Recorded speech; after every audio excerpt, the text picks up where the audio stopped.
pleased to be joined by Steve Rolls, who's going to fight on Saturday night at MSG against Triple G. Steve, thanks so much for dropping by. We just saw you working out in the ring. Thank you for having me. Good to meet you. Yeah, nice. Thanks for having me. So, what's your approach on Saturday against Triple G? We got a few game plans. Plan A, B, and C. If all else fails, I'm a fighter that knows how to adapt in there. So, yeah. Looking to bring a few different things. I'm sure you're aware. So last Saturday night here, yeah. Anthony Joshua, heavily favored, went down against Andy Ruiz Jr. Yeah. Does that outcome impact how you approach this fight at all? Well, you know what? I always knew that was possible, but you know, definitely motivates you. You know what I mean? Especially being just a week ago that it happened.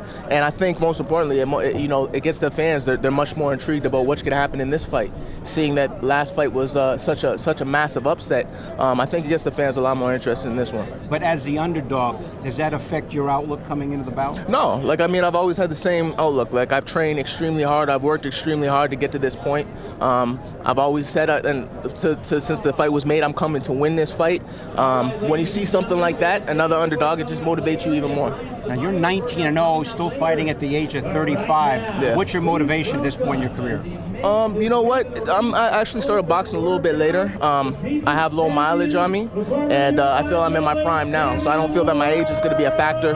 But you know, I had goals, man, and I'm just starting to reach my goals now in boxing. My goals were to eventually fight on this stage, and that's what keeps me motivated. You've never before fought at MSG. What do you think it's going to be like? I think it's going to be amazing, man, and I think I'm going to shine under the brightest lights. But like I said, it's been a lifelong dream and a lifelong commitment to get to this level. Now, we know you're from Toronto. Yeah. We know you watch the Raptors. What do you think about what's happening in the NBA Finals? I think it's a great time for Toronto right now.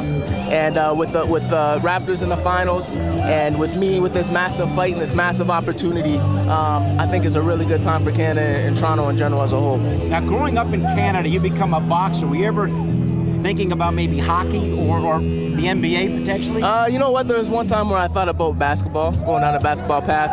I did a lot of sports when I was younger. I did track, I did basketball, baseball, but there's something about boxing. I didn't have the passion for any of those other sports like I did for boxing. So as I knew the first time that I went to the gym, my friend brought me to the gym, I knew I was in love with this sport. This is what I wanted to do.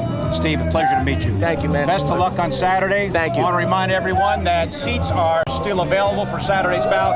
Steve Rolls against Triple G Saturday night, right behind us at the Garden. For more great videos from the MSG 150, check out right there. And remember, our show is on Monday through Thursday, 8 to 10:30 p.m. on MSG Network and MSG Go.